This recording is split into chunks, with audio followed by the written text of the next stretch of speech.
البدع والأهواء، أهل البدع العقائدية وأهل البدع السياسية. نقول بيننا وبينكم السلف، بيننا وبينكم الكتب، كان فيقول البدع بيننا وبينكم. Alhamdulillahirabbil alamin. Wassalatu wassalamu ala rasulihil amin wa ala alihi wa ashabihi ajma'in, amma ba'd. Setelah kita merajaah pembahasan yang kemarin kita ambil, sekarang kita masuk pada poin yang ke-7. Qala al-mu'allif hafizahullah ta'ala, man khalaqaka? Al-jawab, Allahu khalaqani wa khalaqa jami'al makhluqat. Siapakah yang menciptakanmu? Maka jawabnya jelas, Allah lah yang telah menciptakanku dan menciptakan semua makhluk-makhluk. Wa dalilu qauluhu ta'ala, Allahu khaliqu kulli syai'. Dan dalilnya adalah firman Allah Subhanahu wa ta'ala di surat Az-Zumar, Allahu khaliqu kulli syai'. Allah itu adalah khaliq, zat yang maha pencipta segala sesuatu. Ini jelas dan kita termasuk bagian dari sesuatu tersebut. Nah, dan di antara dalil yang lain juga yang menegaskan penciptaan kita adalah apa firman Allah Subhanahu wa ta'ala, wallahu khalaqakum wa ma ta'malun. Dan ini juga ayat penting dalam penetapan al-khalq. Karena padanya penetapan bahwasanya amalan-amalan kita juga termasuk dalam cakupan ciptaan Allah Subhanahu wa ta'ala. Wallahu khalaqakum wa ma ta'malun. Fi ayyi surah? Nah, surat As-Saffat ayat 96. Wallahu khalaqakum, dan Allah Subhanahu wa ta'ala dialah yang telah menciptakanmu, wa ma ta'malun, dan apa-apa yang kalian amalkan. Nah, adapun tentang penciptaan kita jelas alhamdulillah, kita semuanya Allah yang menciptakan sebagaimana dalam potongan awal ayat wallahu khalaqakum. Sekarang potongan akhir wa ma ta'malun. Disinilah alhamdulillah jatuh dan menyimpang orang-orang Qadariyah, orang-orang Mu'tazilah. Kenapa? Karena mereka berkeyakinan bahwasanya amalan-amalan kita ini kita sendiri yang menciptakan. Allah Subhanahu wa ta'ala tidak ikut, atau itu bukan ciptaan dari Allah Subhanahu wa ta'ala sama sekali. Nah, dan ini keyakinan batil, menyelisihi nas Quran. Karena Allah Subhanahu wa ta'ala tegaskan, wallahu khalaqakum wa ma ta'malun. Jadi amalan kita juga ciptaan Allah. Kalau Allah Subhanahu wa ta'ala tidak menghendaki kita bisa berbuat alhamdulillah, maka kita tidak akan bisa berbuat apa-apa. Oleh karena itulah untuk membantah firqah yang menyimpang ini, para ulama mengarang kitab-kitab akidah, bahkan dikhususkan dalam pembahasan ini diantaranya oleh siapa? Yang mengarang kitab dengan judul Khalqu Af'alil Ibad, Imam Al-Bukhari rahimahullah. Nah, sampai Imam Bukhari mengarang kitab khusus tentang Khalqu Af'alil Ibad, yaitu penetapan bahwasanya perbuatan-perbuatan hamba itu adalah makhluk. Bukan manusia itu yang menciptakan sendiri, tapi itu adalah ciptaan Allah Subhanahu wa ta'ala. Masuk dalam cakupan ciptaan Allah. Karena kita ini makhluk ciptaan Allah, berarti apa? Perbuatan kita juga masuk dalam apa? Dalam keumuman ciptaan Allah Subhanahu wa ta'ala. Nah, dan pembahasan lebih lanjut, ada insyaallah ta'ala dalam permasalahan takdir. Karena dalam masalah takdir kita harus mengimani 4 hal utama. Tidak bisa dikatakan beriman terhadap takdir dengan benar sampai mengimani 4 hal ini, yaitu iman terhadap ilmu Allah yang melingkupi segala sesuatu, beriman tentang penulisan takdir, dari segala sesuatu yang akan terjadi sampai hari kiamat. Kemudian apa? Maksudnya apa? Semua perkara semenjak diciptakan kolam sampai hari kiamat telah apa? Telah ditetapkan takdirnya. Kemudian apa? Beriman terhadap masyiah, kehendak Allah Subhanahu wa taala yang mesti terlaksana. Kemudian beriman yang keempat apa? Tentang penciptaan. Baik.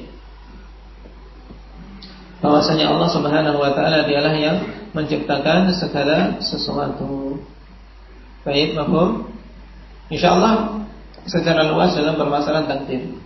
Cuma di sini sebagai tambahan harus diingat-ingat, ada ayat yang lain juga yang sangat penting untuk membantah ahlul bidah dan membungkam mereka. Karena Allah Subhanahu wa taala katakan, "Wallahu khalaqakum wa ma ta'malun."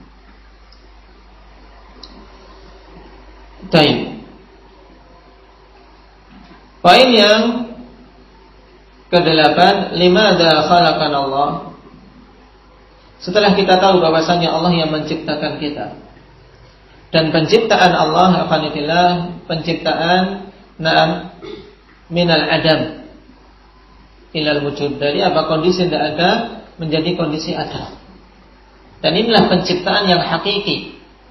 Adapun ayat yang menunjukkan bahwasanya di sana ada pencipta-pencipta selain Allah, maksudnya apa?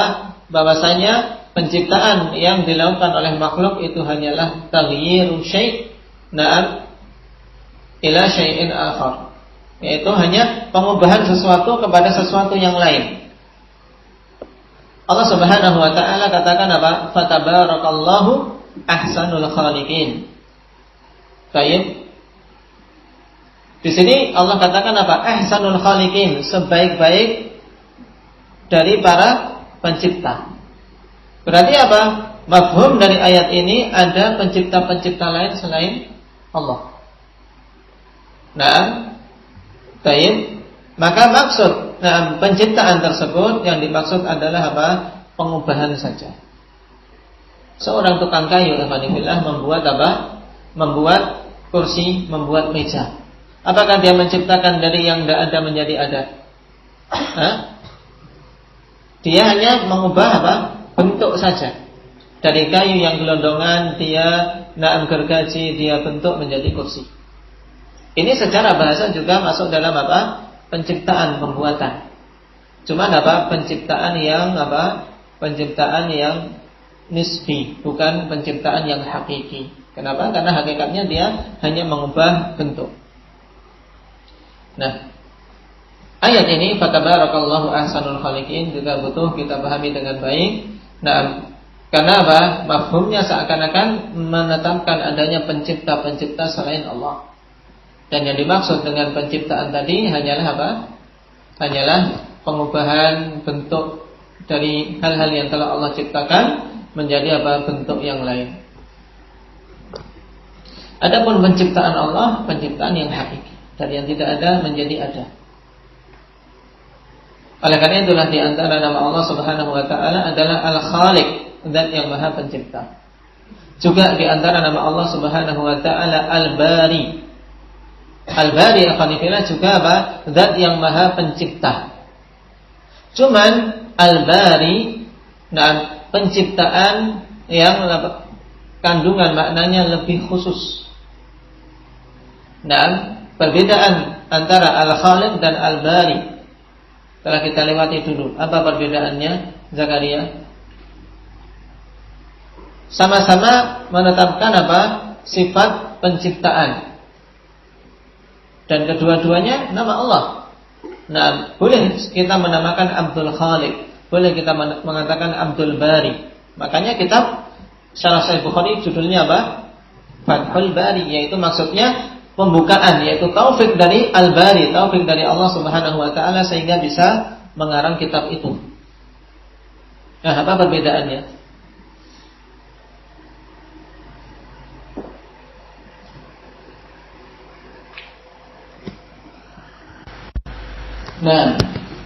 Al-Bari afanifillah lebih khusus. Karena apa? Makna Al-Bari adalah apa? Menciptakan dari yang sebelumnya tidak ada menjadi ada. Nah, ini al-bari.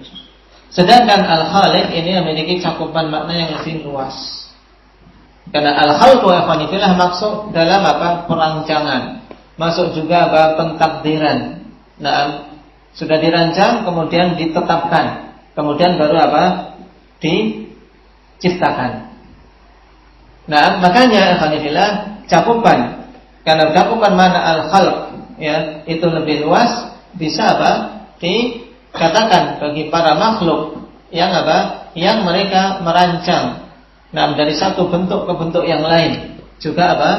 Dalam ayat nah diitsbat sebagai apa? Sebagai na'am al-khalq, penciptaan. Walaupun maksudnya dia hanyalah apa? Merancang. Na'am merancang, na'am mengubah dari satu bentuk ke bentuk yang lain. Nah, ini cakupan dari makna al-khalqu. Nah, kalau al-bari lebih khusus. Jadi al-bari itu zat yang menciptakan dari yang tidak ada menjadi ada. Sedangkan al-khaliq itu zat yang maha pencipta yang lebih luas cakupannya. Nah, ini kalau disebutkan bersama-sama dalam perbedaan antara keduanya. Wallahu ta'ala alam. Hal ini telah kita lewati dulu dalam Syarah Asmaul Husna.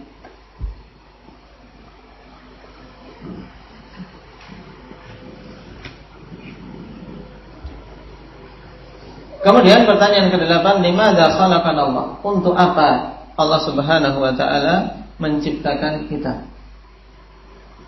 Dan ini hal yang sangat penting.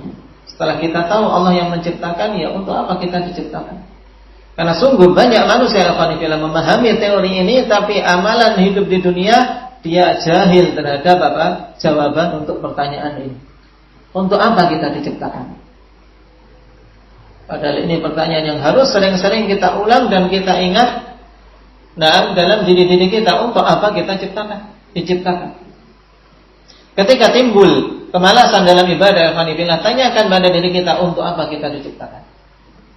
Ketika ingin bermaksiat, nah, katakan pada diri kita, untuk apa sebenarnya aku diciptakan? Nah, jawabnya jelas. Nah, secara teori, khalaqana li'ibadati. Kita semua diciptakan untuk beribadah kepadanya. Ini jawaban teoritis dan butuh kita wujudkan dalam apa? Dalam kehidupan kita sehari-hari. Nah, dan ini yang sangat penting. Nah, teori mudah bagi kita. Nah, pengamalan akan mudah bagi orang-orang yang mendapatkan taufik dari Allah Subhanahu wa taala. Dan kita semua diciptakan oleh Allah untuk beribadah kepadanya semata. Maka jadikan waktu yang Allah berikan, jadikan rezeki yang Allah berikan, jadikan tenaga yang Allah berikan, jadikan semua fasilitas dan sarana yang Allah berikan untuk mewujudkan tujuan ini. Wa dalilu qauluhu ta'ala wa ma khalaqtul jinna wal insa illa liya'budun. Wa ma khalaqtul jinna wal insa, tidaklah aku menciptakan jin dan manusia. Penafian kemudian apa? Ada istitsna, illa liya'budun, kecuali agar mereka beribadah kepadaku semata. Karena asalnya afanifillah liya'buduni, ada ya mutakallim di situ. Liya'buduni. Maka antum perhatikan pada akhir dari apa? Liya'budun. Kalau seandainya itu adalah apa? Fi'il mudhari' tanpa ada dhamir mutakallim sebagai maf'ulun bih di situ, maka harusnya apa? Liya'budu apa? Liya'budu. Di sini lam apa? Kalau seandainya tidak ada ya mutakallim di situ apa? Menjadi liya'budu. Ya, karena non dibuang. Naam tayyib, non dibuang. Illa liya'budu, agar mereka beribadah. Tapi kepada siapa? Naam liya'budu apa? Ni. Nah, kalau ya'budunani ya keliru. Ada lam di situ apa? Ya. Nah, yang memiliki amalan apa indak ya Ridwan? Menasabkan, ya kan? Namanya apa? Lam ta'lil. Kalau berhubungan dengan perbuatan Allah dinamakan lam apa? Indak ya Abu Zaid? Lamul hikmah. Di sini lamul hikmah. Jadi hikmahnya apa kita diciptakan? Liya'buduni. Jadi nun di sini ikhwanillah bukan nun alamat apa? Alamat rafa. Tapi nun wiqayah. Nah, nun wiqayah yang setelahnya berarti ya mutakallim yang dihilangkan. Dihilangkan ya mutakallim untuk apa? Untuk memperingan. Tayyib litakhfif. Wa ma khalaqtul jinna wal insa illa liya'budun. Nah, tidaklah kuciptakan jin dan manusia kecuali agar mereka beribadah kepadaku.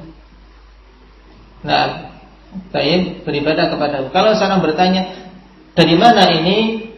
Naam, tayyib lafaz agar beribadah kepadaku. Kepadaku itu dari mana? Dari apa? Ya'buduni. Dari ya mutakallim yang apa? Yang mahdhuf, yang dihilangkan di situ. Nah, yang menunjukkan adanya ya mutakallim karena harakat nun di kasrah. Paham? Baik. Ana ingin fokuskan antum ya fillah pada dalil-dalil ini, betul-betul pahami dalil dan istidlalnya sehingga kokoh. Nah, baik. Ayat-ayat yang pendek tapi kalau seorang mampu memahaminya dengan baik, istidlalnya baik, fillah, antum ambil ini satu ayat, antum bisa bicara 1 jam di hadapan awam. Nah, antum syarah panjang lebarkan, didukung dengan dalil yang lain, nah bisa. Baik. Nah, karena fahmul adillah, pemahaman dalil sangat penting, akan kokoh seorang dalam istidlal. Juga kita petik dari ayat ini afanillah, dari nafi dan istisna yang merupakan apa? Merupakan aqwa sighatil hasr. Sighah hasr yang paling kuat adalah nafi, setelahnya istisna. Ditiadakan kemudian dikecualikan. Ini adalah apa? Hasr yang paling kuat. Yaitu apa? Pengkhususan yang paling kuat. Berarti apa? Tidak ada tujuan lain. Sama sekali tidak ada tujuan lain. Ini tujuan utama sekali. Nah, kita semua diciptakan untuk semata-mata beribadah pada Allah Subhanahu wa taala. Maka wujudkan tujuan itu. Sebagaimana pula pada contoh yang lain yang menggunakan penafian dan istitsna. Apa contohnya? Apa? Ada yang lebih penting dari itu apa? La ilaha illallah. La ilaha illallah. Di sini nafi, kemudian setelahnya istitsna. Nah, ditiadakan semua sesembahan selain Allah. Semua sesembahan yang batil ditiadakan, kemudian baru ditetapkan satu-satunya sesembahan yang hak, yaitu Allah Subhanahu wa taala. Nah, jadi khalaqana li'ibadati. Kita semua diciptakan untuk beribadah kepadanya. Dan Allah Subhanahu wa taala ikhwanillah, ketika menetapkan hal ini sebagai hikmah kita semua diciptakan, tidak kemudian kita dibiarkan saja. Allah Maha berilmu. Allah Maha penyayang. Baik, makanya Allah Subhanahu wa taala turunkan ayat-ayat Alkitab, kemudian Allah utus para rasul agar kita tahu bagaimana beribadah. Yang insyaallah taala akan kita pelajari pada pembahasan berikutnya. Bahwasanya tidak mungkin seorang mewujudkan tujuan ini kalau tanpa bimbingan Alkitab dan para rasul. Baik.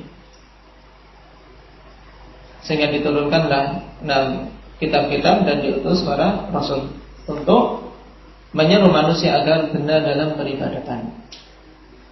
Dan inilah yang disebut dengan wasithah, perantara dalam penyampaian. Perantara dalam penyampaian risalah, yaitu para rasul. Yang wajib kita tetapkan. Karena tidak mungkin kita mengetahui tata cara beribadah dengan sendirinya langsung dari Allah, ini tidak mungkin. Tapi kita mesti di sana ada yang menjadi muballigh, menjadi perantara dalam penyampaian, yaitu rasul-rasul yang diutus oleh Allah Subhanahu wa taala, dan rasul kita adalah rasul yang terakhir, Muhammad bin Abdullah sallallahu alaihi wasallam. Baik, barakallahu fiikum. Ini 2 poin diingat-ingat dan pendalilannya dikuasai oleh kita. Alhamdulillahirabbil alamin.